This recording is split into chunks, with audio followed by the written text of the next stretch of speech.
Et salut YouTube, bienvenue dans cette vidéo, un nouveau Faction Focus. Ce coup-là, on passe sur Izmir et on va aujourd'hui voir Akesha, qui est le héros d'origine, hein, le héros des decks de démarrage.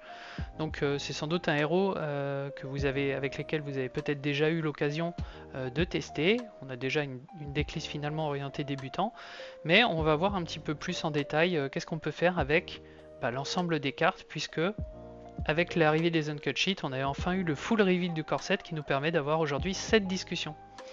Donc, comme je le dis, c'est comme d'habitude les Faction Focus, ça s'adresse aux débutants. Si vous en savez déjà plus et que vous apprenez pas grand chose dans cette vidéo parce que vous avez déjà de l'expertise dans Altered et plus particulièrement dans Akesha, bah écoutez, tant mieux. J'espère néanmoins qu'on arrivera à vous intéresser, à vous faire apprendre quand même 2-3 petites choses, quel que soit le degré d'expertise. Il y a parfois des choses basiques à découvrir ou à redécouvrir.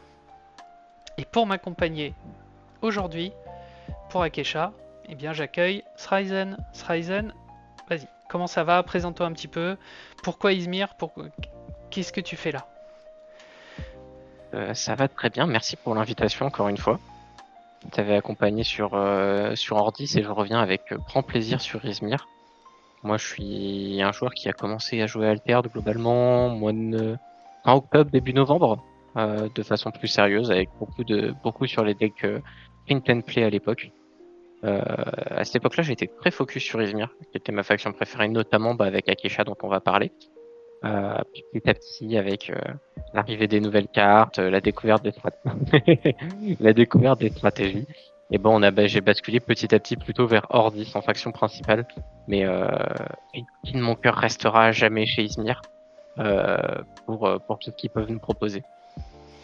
Oui, je comprends. Un petit centre, un petit cœur de Izmir, mais qui a été volé par l'ignoble Waru.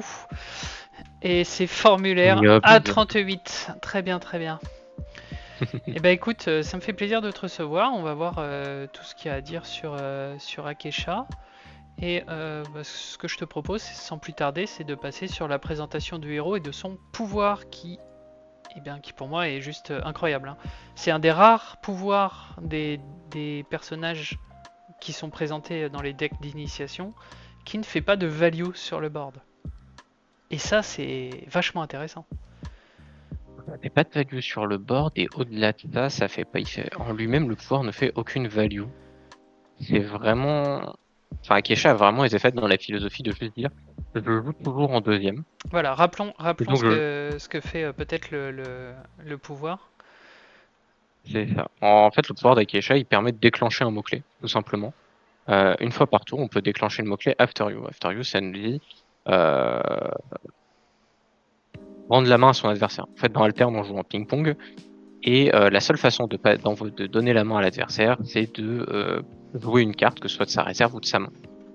Euh, la seule dérogue. Et si on rend la main à l'adversaire sans jouer de carte, normalement, on n'a plus le droit de jouer pour la journée.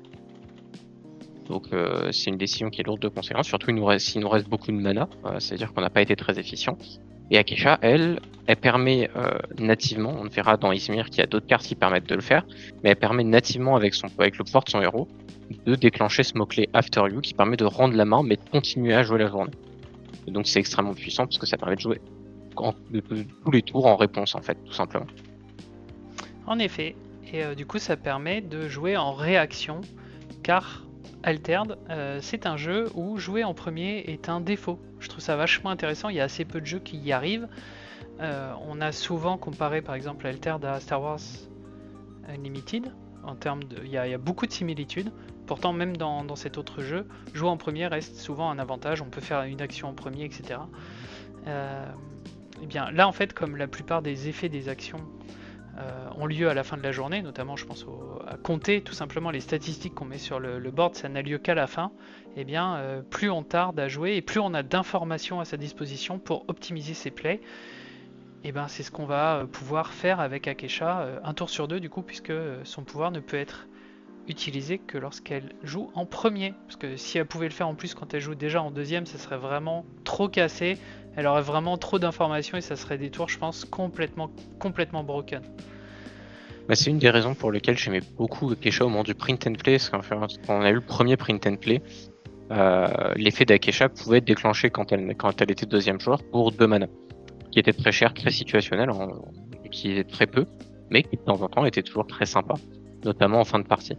Donc ils ont fait le choix au niveau du game design de retirer ça pour simplifier le héros. Oui, c'était rarement utilisé, c'était vraiment une game sur 10 000, comme tu le dis, et en fin de partie, donc ils ont préféré simplifier le héros, je pense que c'est mieux. Mm. Ok, et Je pense que je suis assez d'accord avec toi. écoutez, pour Akesha, on va pas tergiverser. Le héros est peut-être le héros le plus emblématique de Izmir. C'est celui qui incarne le mieux la faction par son côté After You. Pour moi, c'est vraiment l'essence de la possibilité de jouer contrôle et de jouer en réaction dans Altered. Donc en fait, quelque part, on va passer sur les staples, mais j'ai envie de dire, toutes les cartes de Izmir sont des staples d'Akesha. Il n'y a pas grand chose qui va pas dedans. Il y a peut-être, on le verra plus tard, mais peut-être des cartes qui sont très orientées sacrifice qui vont moins aller dedans. Des cartes qui sont très orientées value qui seront un petit peu moins pertinentes. Donc des cartes un peu plus dédiées à Afanas et Lindy mais dans l'absolu, il y a tellement de cartes qui sont jouables dans Akesha qu'on a eu un peu de mal à faire la liste finalement des cartes staple. Mais on va quand même vous montrer quelque chose. Et voilà. Ouais, elle fait partie de ces héros, un peu comme Sigismar, comme Kojo, comme Teja, beaucoup les héros des decks de démarrage, qui ont des pouvoirs tellement génériques qu'en fait, ça va avec ça peut aller littéralement avec toutes les cartes de la faction sans aucun souci. Et donc globalement, j'ai réfléchi un petit peu à ce que j'avais envie de mettre dans les staples d'Akesha. Et c'est vrai que la plupart des cartes du deck de démarrage, moi je les trouve vraiment très pertinents comme étant le cœur de ce que Akesha a à offrir. Donc Akesha, c'est sans doute le personnage qui va plus, enfin le héros qui va plus avoir envie de jouer des petits personnages qui vont gagner les expéditions après qu'on ait géré le board adverse, donc laisser la priorité à l'adversaire pour savoir ce qu'il va faire, jouer le meilleur removal au meilleur endroit pour gagner avec très peu de stats finalement. Puisque Izmir, globalement, a des personnages un peu sous-statés par rapport au reste des autres factions, mais des sorts du coup plus puissants. C'est pour ça que pour une fois, j'ai mis des sorts et des sorts de removal en tant que staple, ce que je n'avais pas fait pour les autres héros. C'était pour moi dans les autres factions, c'est plus des cartes d'appoint qui vont servir à gérer les grosses menaces. Mais là, pour moi, les sorts de removal font partie du core gameplay d'Akesha, littéralement. Assez d'accord. Il y en a un parmi ceux que tu as mis que j'aurais peut-être pas forcément mis parce que je trouve la carte pas très très forte en fait avec le recul. Même si sur le papier elle peut être très intéressante. Je parle du portail de bannissement. Par contre, ouais, c'est vrai que à quelqu'un on va très souvent se retrouver à gagner une expédition avec juste un drop 1. Bon, on a mis quelques-uns, mais juste avec un Disciple Studio, gagner une expédition parce qu'on a pu gérer tout ce que l'adversaire avait posé en face. Ça arrivera très très souvent. En effet, on va commencer par le Disciple Studio qui pour moi est jouable absolument dans ces deux versions. Tout ce qui gagne en étant rare, c'est de pouvoir réduire le coût de 1 du prochain sort tout en posant un body, c'est-à-dire qu'en fait il va faire un After You et réduire le coût de 1 du prochain sort. Un After You pour 1 bien sûr. Mais on voit qu'il a dès la version commune un moyen de réduire le coût des sorts en étant sacrifié depuis la réserve. Bon, par contre ça fait moins de temporisation, puisque du coup on le rappelle, les actions, les capacités de support ne passent pas à la main à l'adversaire. Lorsqu'on fait une capacité de support, il faut quand même jouer quelque chose derrière. Et on voit que sa capacité n'est pas limitée dans le temps. Le prochain sort que vous jouez, enfin si, il est limité au tour. Alors que dans la version rare, c'est cet après-midi. Forcément, puisqu'on n'a pas de carte à jouer. Donc la version commune, il faut jouer le sort tout de suite. Donc on n'a pas vraiment moyen de temporiser plus que ça. Après avoir sacrifié le disciple, il faut jouer le sort immédiatement. Pour rajouter par rapport à ça, ce qui est très intéressant avec son effet en rare, donc qui déclenche l'effet cet après-midi, c'est qu'on peut jouer d'autres personnages entre temps avant de jouer notre sort. On aura toujours l'effet. Ça permet de temporiser très longtemps des furies de Kraken par exemple. Après, c'est quand même une carte qui, je pense, restera en majorité joué dans sa version commune, parce que c'est une très bonne commune, et que dans Altered, on n'a pas le choix, on est obligé de jouer des communes. Il faut. Et souvent, trouver les bonnes communes à jouer, c'est pas toujours évident. Et on verra que Izmir en a quelques-unes qui, globalement, pourraient rentrer dans tous les decks sans aucun problème. T'as le Disciple, t'as l'Alchimie du Kadigir, t'as Alice, ils sont tous les trois dans cette veine-là. Mhm. Ils sont d'excellentes cartes en commune, même comparé à leurs rares qui ont un plus, mais qui est pas non plus transcendant. Et donc ça permet d'aller chercher d'autres cartes en rare, de jouer ces cartes-là. On le verra peut-être avec l'alchimiste et Alice, je montrerai peut-être les cartes. Je me suis pas senti obligé de les mettre dans leur version rare en tant que staple, car comme tu le dis, elles sont mieux, hein, faut pas se mentir, ça reste des stats supplémentaires, mais c'est ça, c'est que des stats. En termes de gameplay, l'alchimiste va pas beaucoup changer entre sa version commune et sa rare, et Alice non plus. Ensuite, j'ai mis la C'est fée des ça. dents. Qu'est-ce que t'en penses? J'ai mis les deux, j'ai mis la commune et la rare. Moi, la rare, je la trouve vraiment excellente. Alors, les deux sont très cool. La rare gagne quelque chose qui en rare, moi je trouve, est un gain exceptionnel, qui est la réduction de coûts. On a beaucoup de cartes dans Altered qui, quand elles passent en rare, gagnent des réductions de coûts. Et je trouve ça vraiment, vraiment bien. Là, ce qui est dommage, c'est que c'est que le coût de la réserve. Mais ça permet d'avoir une carte qui, de la réserve, a des très bonnes stats pour son coût en mana. En même temps, Même si c'est pas des stats.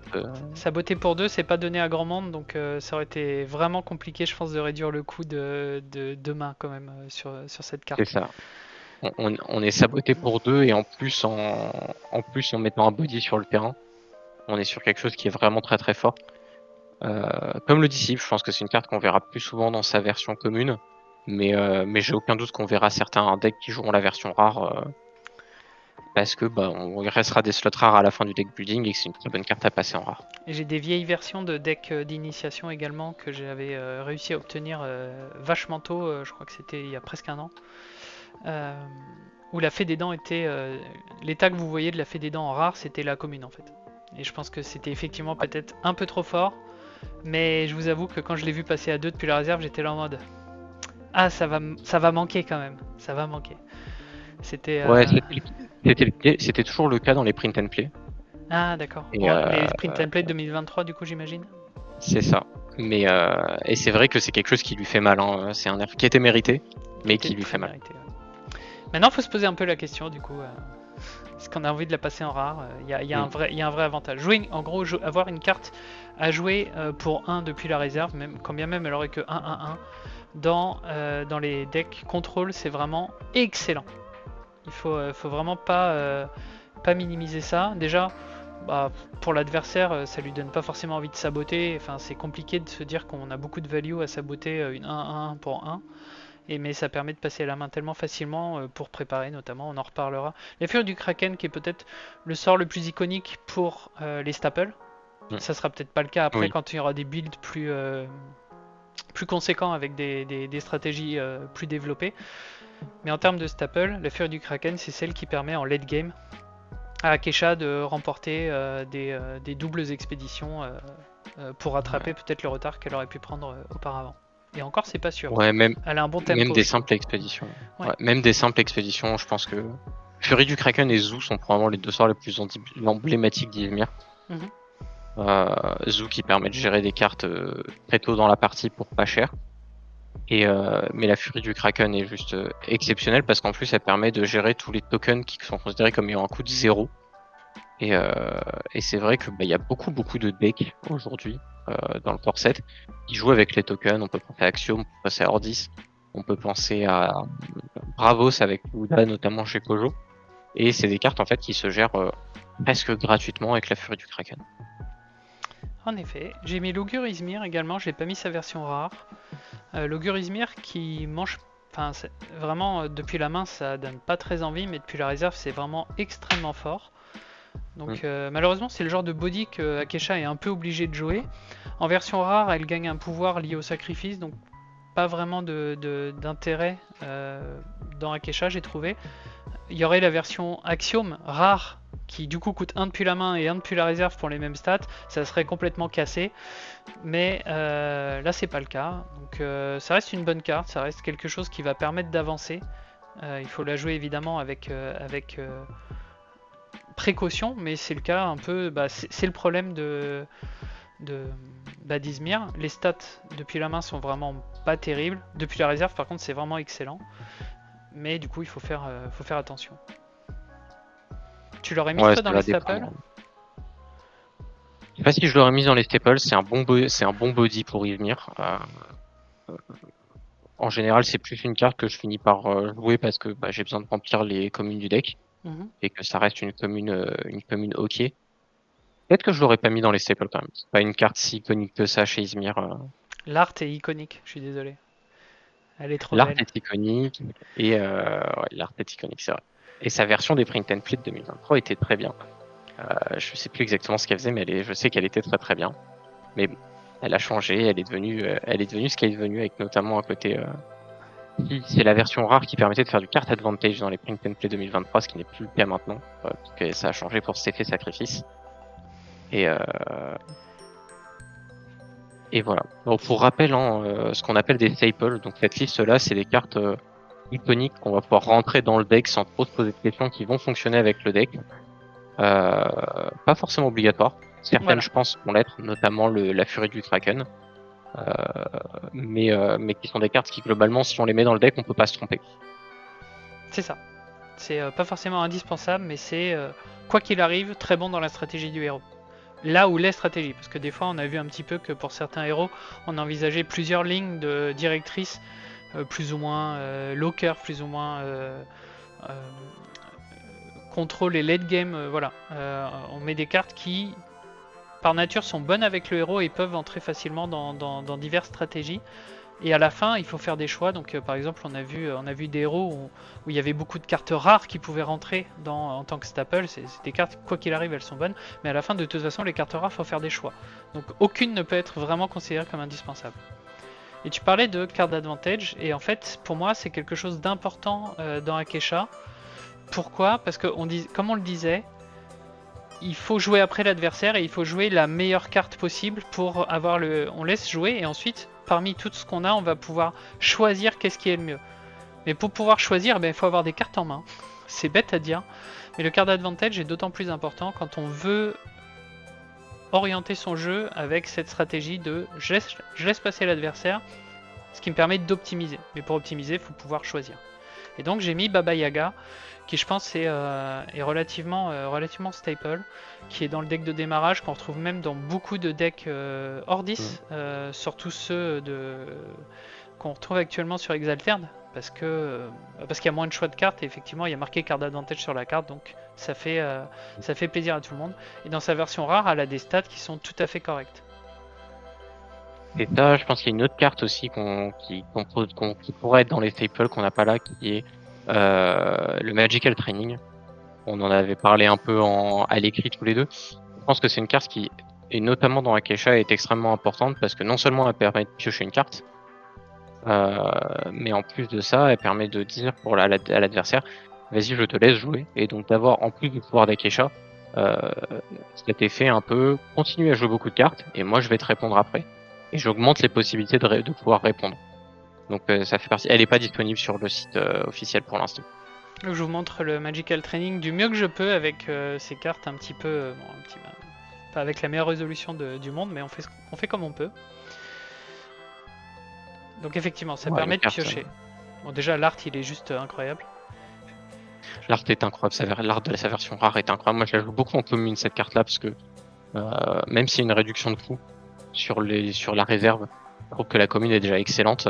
Mais on est sur une carte qui fonctionne vraiment bien, qui peut rentrer honnêtement dans n'importe quel deck Izmir sans aucun souci.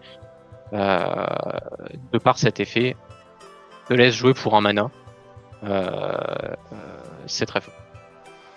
Oui, globalement, comme elle se remplace pour un mana, c'est quasiment un After You. D'ailleurs, si vous n'avez pas vu la vidéo de Merlin, il y a une interview par Cladeus de Merlin.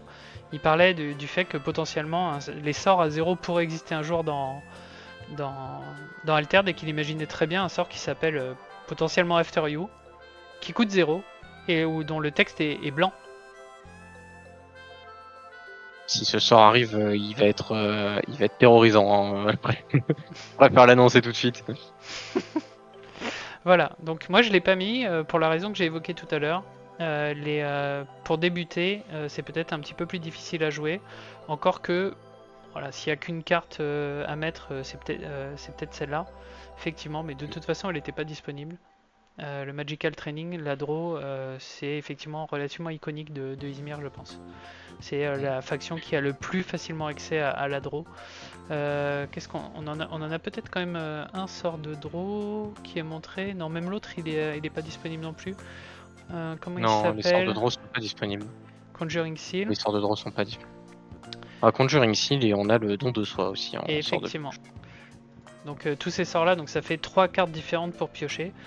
Le don de soi qui pourrait très bien rentrer dans Akesha également. Sacrifier quelque chose, comme on joue beaucoup de cartes à 1 mana, c'est pas forcément très grave. On peut penser par exemple au disciple studieux rare qui aura fait quasiment son taf une fois sur le board joué depuis la réserve. On peut très bien imaginer le sacrifier pour piocher 2 voire 3 cartes. C'est très fort. Mais pour moi, ça reste des plays un petit peu plus haut de gamme que juste l'orientation débutant. Et je pense que Izmir est peut-être la faction, et Akesha encore plus, le deck le moins accessible aux débutants. C'est pour ça que j'ai préféré réduire la quantité de draw dans les staples et privilégier la Baba Yaga qui est peut-être pour moi plus simple à mettre en œuvre si on veut du card advantage. Je pense que Izmir est la faction la plus difficile à prendre en main. Je trouve que je suis assez d'accord avec toi là-dessus. Je pense qu'à masteriser, c'est pas la faction la plus difficile. Je pense que la faction la plus difficile à vraiment maîtriser, ça va être Lyra à terme. Lyra, je pense, ouais. Même si c'est pas ma faction de cœur, de par l'asymétrie de ses statistiques qui est exacerbée. Mais à prendre en main, c'est vrai qu'Izmir est vraiment pas simple. Et d'ailleurs, ça se ressentait déjà sur les print and play de 2023, où entre quelqu'un qui commençait à jouer et toucher au deck pour la première fois, et quelqu'un qui avait déjà pas mal d'expérience sur les print and play, on avait des différences dans les chances de victoire qui étaient juste démentielles. On passait de 20% à 60% entre les joueurs, quoi. En effet. Donc pour finir, donc on a vu la Baba Yaga, hein, elle est vraiment pas mal en commune quand même, hein, si on a envie de faire d'autres choix de rares. Les statistiques pour 3 mana quand elle est jouée depuis la main font vraiment mal. Elle est plus difficile à jouer. En version rare, c'est quand même beaucoup plus évident à placer. Et elle perd, on va dire que par rapport à son coût, pour le fait de piocher une carte, elle ne perd que 1 en montagne et que 1 en eau, ce qui est donné. Hein. Et depuis la réserve, elle est même surstatée, ce qui arrive avec pas mal de cartes Izmir lorsqu'elles sont jouées en rare. C'est rare d'avoir des surstats en commune, mais en rare, c'est le cas. Donc voilà, la Baba Yaga, à vous de vous faire une idée si vous la préférez en commune ou en rare. J'aurais tendance dans le deck de démarrage enfin le deck pour débutants, c'est pas à la privilégier en rare parce que je la trouve vraiment plus simple à actionner.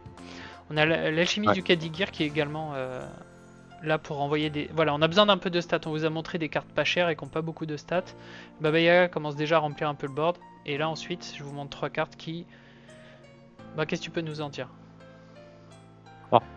Je vais mettre Dorothy Gale à part parce que sur elle il y a un vrai débat, mais notamment entre sa version commune et sa version rare. J'ai hésité. Mais l'alchimiste et Alice sont vraiment 2 cartes qui sont principalement là pour apporter des stats chez Izmir. Alice, elle a un petit effet qui se coule avec un après-vous depuis la réserve qui est très sympathique aussi. Mais des fois on a besoin de body, donc c'est pas forcément facile à actionner non plus. Voilà, mais on est vraiment sur les 2 cartes publiques chez Izmir pour mettre de la stat dans son deck. Si vous avez un deck où il vous manque des stats pour aller chercher des expéditions, parce que vous avez beaucoup de petites cartes, vous mettez Alice ou Kadigir par défaut, vous ne comprendrez pas, c'est des très bonnes cartes.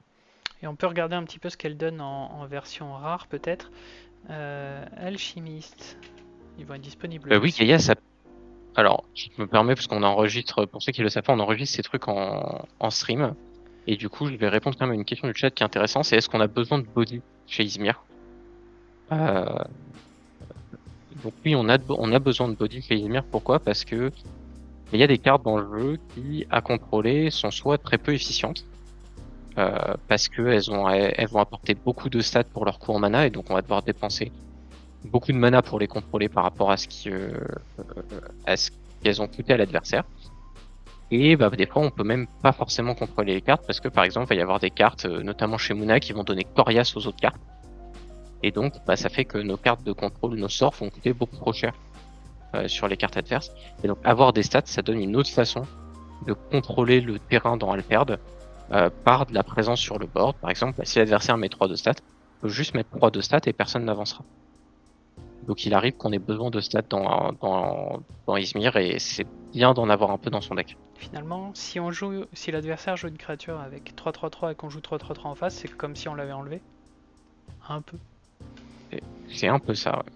Donc c'est pour ça que les sorts de removal peuvent être très forts, comme ils peuvent être bof, c'est qu'en fait, c'est comme si on mettait en face quelque chose de XXX en fonction de ce qu'on target.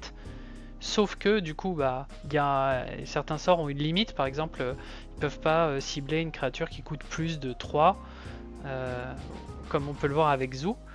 Mais effectivement, si on va le jouer sur une créature à 3, il y a des chances que le sort soit à peu près rentable. Si on le joue sur une créature à 1, il y a des chances qu'il soit pas rentable, sauf si l'adversaire l'a boosté par un moyen quelconque.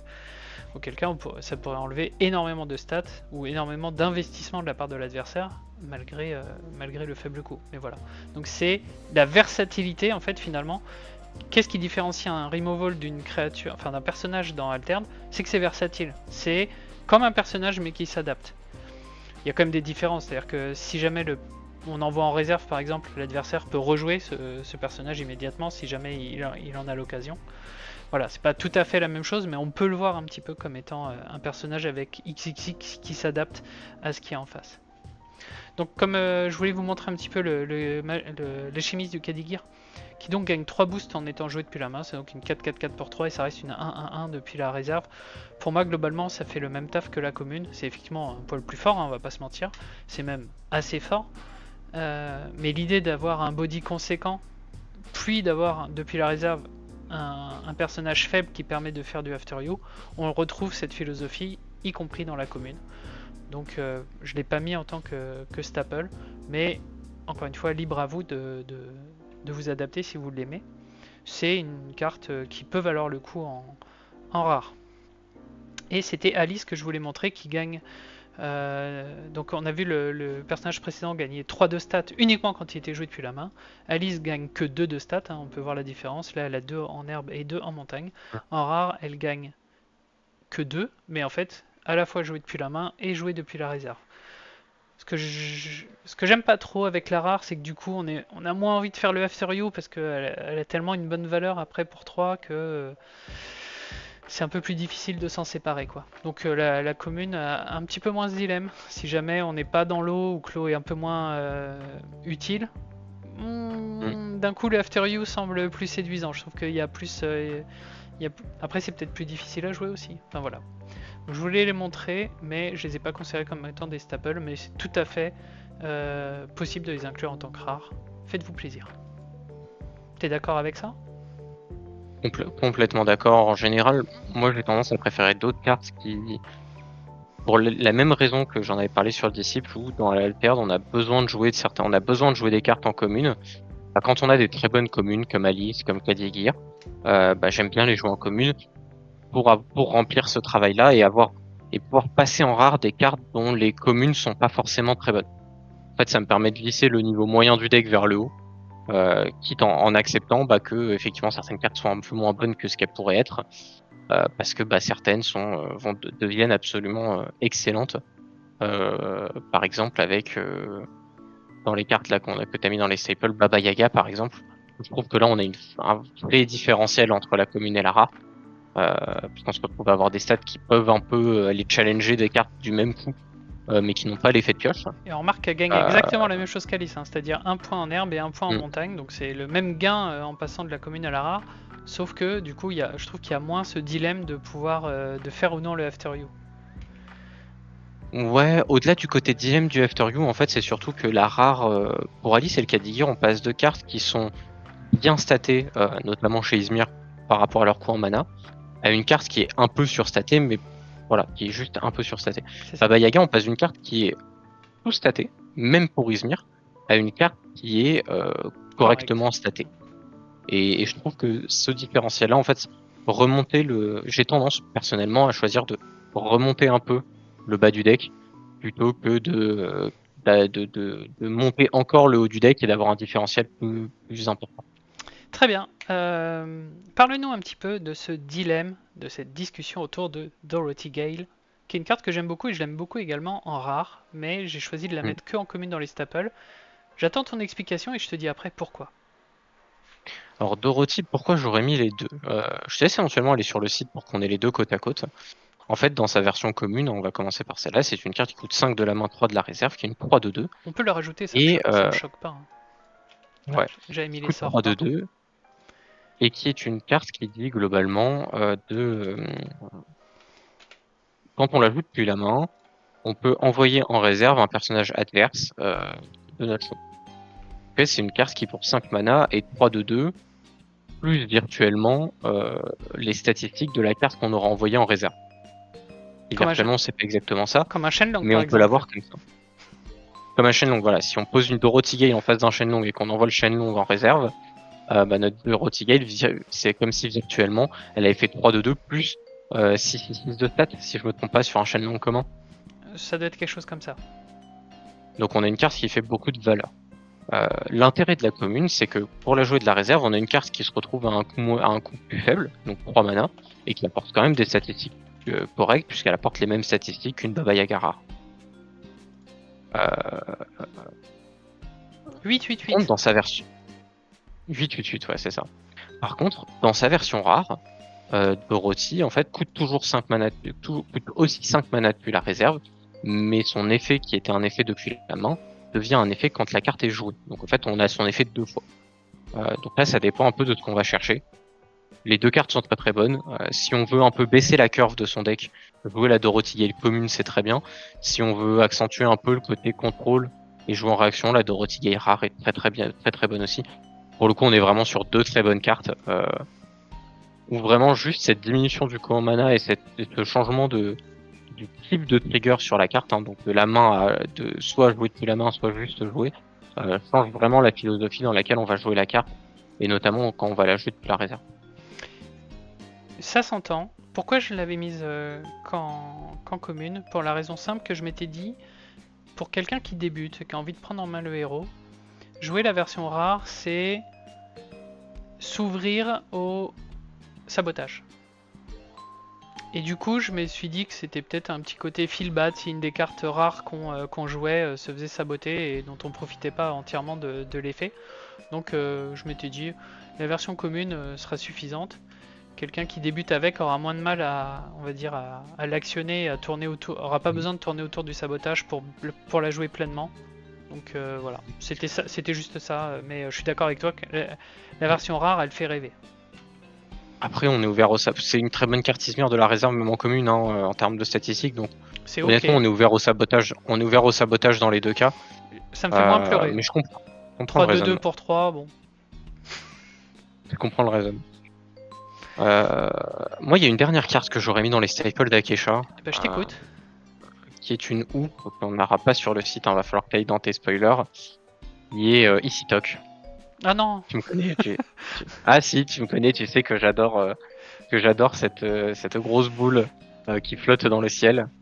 Et d'ailleurs, Izmir et Ordis, qui sont les deux factions qui partagent le plus de cartes. Ouf. Oui. Si on fait le compte si on fait l'addition des factions qui donnent une carte à une autre, puis une autre à la première, et qu'on fait la somme, la plupart des duos de factions sont entre, je crois, 10 et 15 cartes. Et 15, c'est vraiment le max, quoi.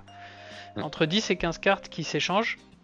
Izmir et Ordis, c'est 20. Voilà, ils ont 30% de plus que tous les autres. Ils ont 30% de plus que le deuxième, quoi. Vraiment, en fait, ils jouent dans leur coin. Enfin, ils sont entre eux, quoi. Donc Isitok, évidemment, On est pour ça, chez Izmir. On est ensemble, on s'entend bien. Non, pourquoi je veux mettre Isitok dans les staples d'Akesha? Je pense qu'Akesha est le meilleur héros du jeu pour profiter des cartes qui ont un coût élevé. En fait, le problème des cartes qui ont un coût élevé dans Altered, c'est que quand on les joue, on va utiliser tout son mana. Et comme on joue un ping-pong, ça va laisser en gros, on donne le droit de réaction à l'adversaire sur tout notre mana. On va dévoiler notre plan le plus tôt, en fait, finalement. C'est ça, on dévoile notre plan très très vite. Or, Akesha va très souvent jouer autour de je te laisse la main, je te laisse la main, je te laisse la main le plus possible en dépensant le moins de mana possible, que ce soit avec son pouvoir, que ce soit avec des cartes qui coûtent 1 ou 2 mana, par exemple, que ce soit par exemple avec Alice qu'on a présenté un peu plus tôt, qui peut rendre la main depuis la réserve juste en la défaussant. Et du coup, ça permet de jouer des cartes à très haut coût tard dans le tour, et donc que l'adversaire n'ait pas forcément de réponse vis-à-vis de ça. C'est ce qu'on fait beaucoup actuellement avec Sakarabrou sur Exalterd, qui est une carte qui coûte 7. Et c'est ce qu'on peut faire avec Easy Talk. Sauf qu'Easy Talk, il y a deux choses qui sont incroyables. Premièrement, quand on le pose, si le côté où on le pose, on va gagner, et il y a de grandes chances que ce soit le cas quand on va jouer Easy Talk, on sera le seul à avancer. Il empêche complètement le côté opposé d'avancer. Donc si on joue côté héros, ça bloque le côté compagnon. Si on joue côté compagnon, ça bloque le côté héros. Et en plus de ça, il a sa petite effet depuis la réserve, qui est de pouvoir le défausser pour piocher une carte, encore une fois. Sauf que cette fois-ci, bah, c'est un effet qui ne coûte pas de tempo. Dans Altered, il y a cette notion de tempo qui est très importante.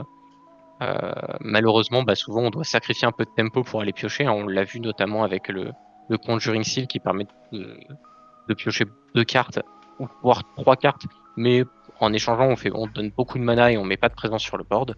Bah là, on peut aller piocher tout en allant mettre de la présence sur le board. Donc voilà, c'est une carte que j'aime beaucoup dans Akecha, que j'aime beaucoup dans Ordi. Ouais, c'est peut-être ma carte préférée de Beyond the Gate, hein, on va dire les choses telles qu'elles sont. C'est pas pour Donc je rien suis pas très que tu objectif t'en dessus. sers comme avatar.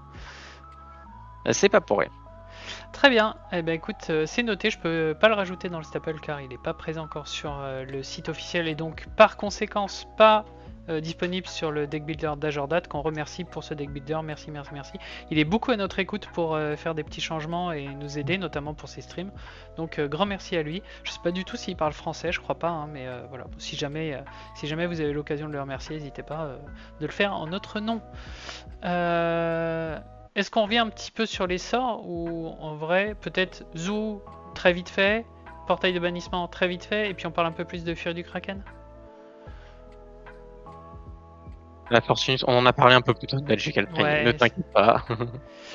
Les- Magical Training qui est pas dispo non plus, et en plus, même s'il était dispo, il y aurait peut-être des raisons d'éviter de le mettre dans les staples. Mais ça, il va falloir regarder la rediff si tu as raté la discussion sur le sujet. Je te propose même de se concentrer surtout sur la Furie de Kraken, Très bien. qui est peut-être le sort le Ouais. plus Alors, important des trois. donc je vais passer Zoo en revue quand même très vite fait.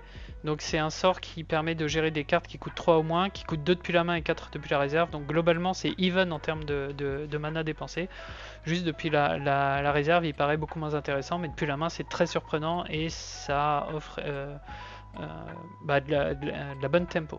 Le portail de bannissement c'est sans doute le removal le plus versatile du jeu, il coûte un peu cher, 4, mais c'est défaussé, donc c'est pas envoyé en réserve, hein, c'est défaussé, ça va directement à la discard, un permanent ou un personnage ciblé. Donc voilà, très, très simple, très efficace. Et Fury du Kraken, enfin, ça coûte encore plus cher que le portail de bannissement, donc c'est vraiment high cost, high impact, mais effectivement, comme on le disait plus tôt, bah, comme c'est un sort qui coûte cher pour pouvoir profiter pleinement de son effet, et c'est d'autant plus vrai, c'est pas juste parce qu'il coûte cher, mais c'est parce que son effet nécessite que l'adversaire se soit beaucoup commit, donc qu'il ait eu le temps de jouer beaucoup de choses. Donc c'est un sort qui peut avoir un setup un peu difficile à avoir. C'est pour ça que souvent il est beaucoup plus joué en late game, mais son impact il peut être dévastateur. L'art il est encore une fois magnifique. Ouais, son impact sa carte est dévastateur. La carte en rare gagne un bonus qui est incroyable. C'est-à-dire que le fonctionnement de la carte, en fait, c'est qu'on a un coût total qu'on peut gérer sur le board adverse, qui est de 5 ou 6 dans sa version rare. Et on peut envoyer on peut renvoyer jusqu'à un certain nombre de cartes en réserve tant qu'on est en dessous de ce coût. Dans sa version rare, on peut envoyer 3 cartes qui ont jusqu'à un coût de 5. Et dans sa version rare, on peut envoyer jusqu'à 4 cartes pour un coût total de 6. Donc c'est la seule carte du jeu en tout cas, qu'on a disponible dans le core set qui permet de gérer plusieurs cartes avec une seule. Et c'est ça qui est extrêmement fort. En effet. Après, il y a d'autres cartes late game dans Akecha. Il y a le Sakarabrou qui est dans les decks de démarrage. On peut penser au Kraken, on peut penser à le sort qui fait progresser comment dire, les expéditions de 1 ou au contraire qui fige les expéditions. Je pense sincèrement que ça va. Bon, Sakarabrou, ça s'envisage, hein, c'est dans les de démarrage, il n'y a pas de souci. Que le Kraken également, même si peut-être en version rare il faudrait le mettre parce qu'on va avoir un petit peu de mal peut-être à sacrifier 2 personnages. On va peut-être pouvoir faire un After You avec Akesha, mais jouer 2 personnages ensuite avant de jouer le Kraken, ça commence peut-être à être un peu trop late comme play dans Akesha. Je les ai pas mis en tant que staple parce que pour moi c'est plutôt les payoffs. C'est-à-dire que les staples c'est ceux qui vont permettre d'établir le fait de pouvoir jouer une grosse carte chère. Et c'est principalement ceux-là qui vont être importants, c'est-à-dire les cartes qui vont en début de game nous permettre de pas trop être en retard, de jouer comme la game, d'avancer.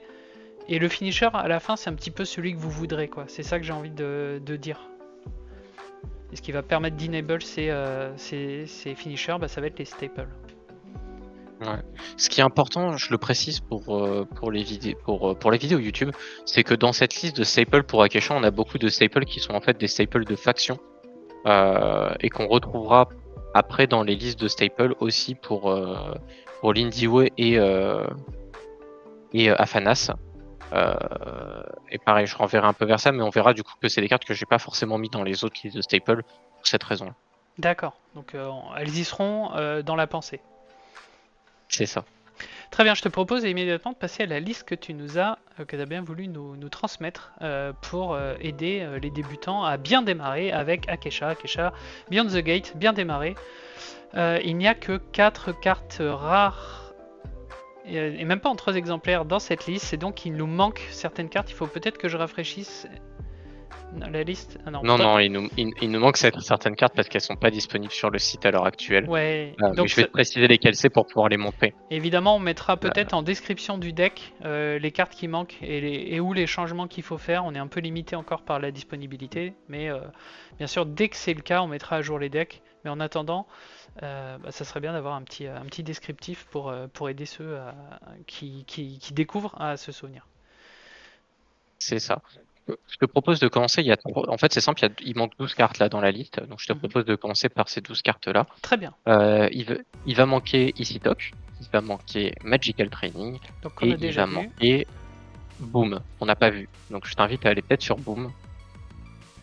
Magical Training qu'on a déjà vu, Ici Talk qu'on a déjà vu, effectivement, on va peut-être pas les représenter. Et Boom qui vient de chez Axiom, hein, de ma faction. Une de mes factions de cœur. En vrai, j'aime bien toutes les factions. Alors, c'est pas du tout ça. Hop. Nous y voilà. Oh là, magnifique les images. Donc, on a un Boom qui a fait un régime en commune et qui a été au McDo un petit peu en version rare. C'est ça. Boom, c'est une carte qui te demande de sacrifier un caractère, mais qui te permet de discard n'importe quel caractère ou permanent. C'est très très fort parce qu'on a 2 notions qui sont importantes sur cette carte là. Premièrement, c'est une carte qui permet de gérer les permanents et c'est quelque chose qui, je pense, va être très important dans à peu près tous les decks parce qu'on a beaucoup de permanents qui sont très forts. On a le Monolith sur 10, on a la Ruche chez Axiom, donc avoir des options pour gérer ces permanents, c'est très fort. Et puis surtout, ça permet aussi de sacrifier un caractère. Donc sacrifier un caractère, ça veut dire que ça fait partie de cette liste de contrôle qui n'est pas très grande, qui n'envoie pas les cartes en réserve, mais qui les envoie dans la dépose. Et du coup, l'adversaire n'a pas la possibilité de les rejouer. Et c'est quelque chose qui est très très fort, notamment sur des cartes un peu clés de l'adversaire. Alors, je vais te poser une question piège. Pourquoi est-ce que tu préfères Boom à Banishing Gate? Puisque Boom, il faut sacrifier un personnage, donc il faut avoir joué un personnage. On va dire que le minimum qu'on puisse payer dans Akesha pour jouer un personnage, c'est 1. Donc globalement, Boom coûte 4 et permet de discard target caractère ou permanent, ce qui est exactement le texte de Banishing Gate. Alors pourquoi je préfère Boom à Banishing Gate? Pour moi, Boom, il a un avantage par rapport à Banishing Gate, c'est que c'est des cartes qu'on va vouloir, entre guillemets, temporiser le plus possible dans un tour.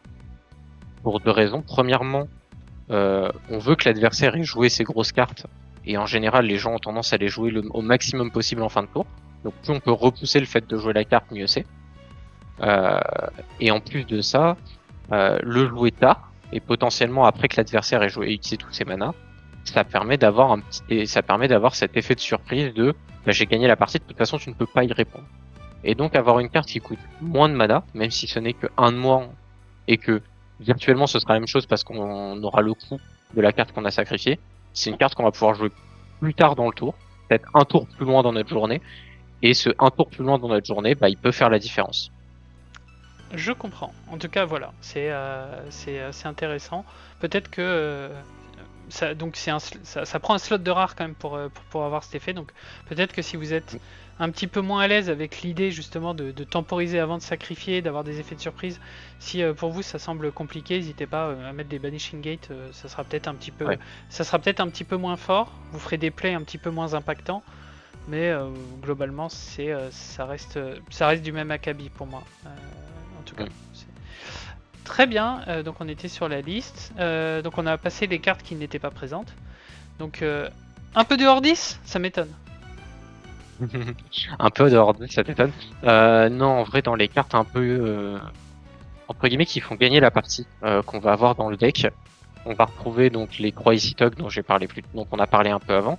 On va retrouver les Sakarabrou qui sont des cartes qui peuvent être très importantes dans des match-ups un peu agressifs qui vont vouloir aller très très vite parce que ça permet à la fois d'avancer et de les ralentir.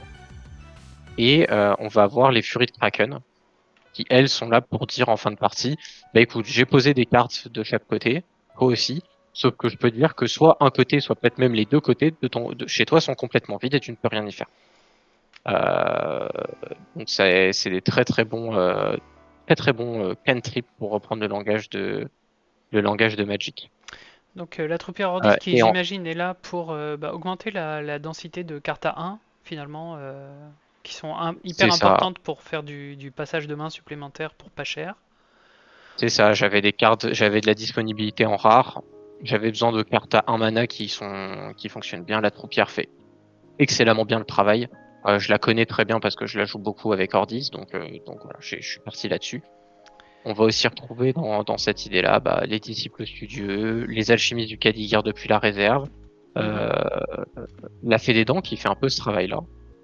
Qui est peut-être un peu moins Et efficace depuis la réserve, mais ça reste un personnage pas très cher. c'est ça. Et donc au-delà de ça, bah, on va retrouver Alice et Flamel qui sont là, eux, pour apporter... Alice, Flamel et Dorothy, qui eux sont là pour apporter un peu de statistiques dans ce deck, parce que Ouais. c'est bien d'en avoir un peu, et qui ont chacun leurs effets un peu qui se coulent. Dorothy, on en a parlé, c'est la version rare, qui permet de contrôler plusieurs fois l'adversaire. Alice, qui a potentiellement cet effet après vous, pour préparer des Supplémentaire. Easy Tug, des Sakarabrou, voilà, Des toutes ces Furies. cartes qui sont un peu chères, des Furies. Et Flamel, j'aime beaucoup Et le... cette addition, notamment si on considère l'ajout dans le deck qui n'est pas présent ici des piocheurs, des Magical Training, Mm, puisqu'en fait c'est des cartes, on va le voir aussi avec le Sommeil Réparateur. Sommeil Réparateur, Zoo, Magical Training, ce sont des cartes ce sont des sorts qui n'ont pas fleeting, qu'on va donc pouvoir jouer 2 fois, mais qui sont surtout beaucoup plus intéressants joués depuis la main que joués depuis la réserve. Donc l'effet de Flamel va donner une valeur décuplée à tous ces sorts-là. Donc effectivement, et ça apporte des stats tout à fait correctes pour Izmir. Donc c'est effectivement, je pense, un excellent ajout pour faire du card advantage, mettre un gros body et profiter des sorts pas chers bah, qui vont être bien meilleurs depuis la main. C'est ça, on a beaucoup de sorts pas chers qui sont très forts et qui deviennent très chers dans la réserve, donc Flamel rentre vraiment bien pour les faire marcher encore mieux dans le deck. Et enfin, la dernière carte que j'ai gardée pour la fin, qui est un peu le petit côté En parlant quiz de du sorts deck, pas un peu chers, fun. En parlant de sorts pas chers, non, c'est un sort très cher. C'est Petit Pas Bon de Géant, c'est une carte qui a beaucoup fait parler sur le Discord. Parce qu'en fait, c'est une carte qui te dit que l'expédition ciblée avance. Et donc, elle est là pour une seule raison. gagner avant l'autre. C'est que c'est ça. En fait, elle est là pour que si jamais elle arrive en fin de partie, quand nos deux expéditions sont côte à côte, et ben on joue la carte, on a gagné la partie. Voilà, terminé. Il n'y a pas il y a pas de counterplay à ça. Donc, pour la majorité des parties qui seront jouées avec ce deck-là, elle ira en mana. Mais de temps en temps, elle arrivera au bon moment et on gagnera la partie juste parce qu'on a pioché cette carte. Donc c'est une édition que j'aime bien en exemplaire. Voilà, on sait Oui, jamais, c'est le petit côté surprise. je trouve ça très C'est flavor. le Lyra refoulé Ouais. c'est le Lyra refoulé qui parle. J'aime beaucoup ce petit one-off, je le trouve très goûtu et j'espère que les gens qui testeront ce deck auront l'occasion malheureusement de bien dégoûter leur adversaire avec, parce que quand tu te prends ça en face, il y a presque un sentiment un peu de triche, puisque effectivement, comme tu dis, il n'y a rien à faire. Donc voilà, en tout cas, merci. Je pense qu'on va pouvoir conclure et comme d'habitude, je vais te laisser le mot de la fin sur le deck et Akesha pour donner envie à ceux qui voudraient découvrir Izmir et le contrôle de se lancer quoi. Écoute, je pense qu'Akeisha, c'est probablement le meilleur personnage pour apprendre le contrôle dans Altered, de par ce fait qu'elle peut jouer en permanence en réaction. Et du coup, c'est très sympa pour apprendre la tempo du jeu, apprendre à jouer contrôle, apprendre à jouer un peu avec les limites de ce qu'on peut faire. Donc foncez, le héros est génial et jouer en réaction, c'est trop bien. Voilà, j'ai rien d'autre à dire. Eh bien écoute, merci à toi d'être intervenu pour ce Faction Focus. C'est désormais la fin de la vidéo, j'espère que ça vous a plu et que vous avez appris et que vous avez envie de découvrir Akesha. En tout cas, moi ça m'a donné envie de la jouer. On se retrouve très bientôt pour un prochain Faction Focus. N'hésitez pas à liker, suivre la chaîne, activer la petite cloche. Vous pouvez nous retrouver également sur Twitch, sur Keyuko_, ma chaîne Twitch, ou alors de temps en temps chez les Exalt, Exalt_FR. Vous avez les liens en dessous des portraits là, pour un peu de compétition et du contenu communautaire.